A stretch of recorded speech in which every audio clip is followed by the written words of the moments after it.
சிக்யூராக வணக்கம். எல்லோரும் எப்படி இருக்கீங்க? நான் நல்லா இருக்கேன். நீங்களும் நல்லா இருக்கீங்கன்னு நம்புகிறேன். இன்றைக்கி செம்ம போரிங்கான ஒரு ரீல்ஸ் ஒரு ஷார்ட்ஸ்ன்னு சொல்லுவேன்.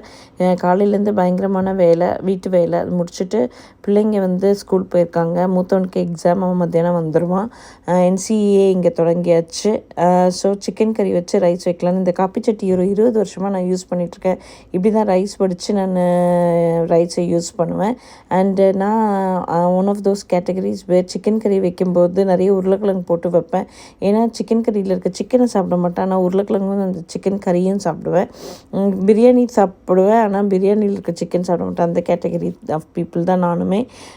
So bit imperfect which is nice to be. And ஏன் நம்ம சேனலில் வந்து நிறைய informative videos about New Zealand stuff போடுறேன். யூடியூப்லேயும் நான் இருக்கேன். ஸோ கண்டிப்பாக போய் பாருங்கள். நீங்கள் நியூசிலாண்டில் புதுசாக வரதா இருந்தால், நியூசிலாண்டில் இருக்கிறதா இருந்தால் உங்களுக்கு வந்து லாட்ஸ் ஆஃப் அப்டேட்ஸ் கொடுத்து தான் இருக்கேன். நியூசிலாண்டில் வந்து measles updates. So all stay safe and lots of love. மீண்டும் இன்னொரு காணொலியில் சந்திக்கலாம். Bye for now.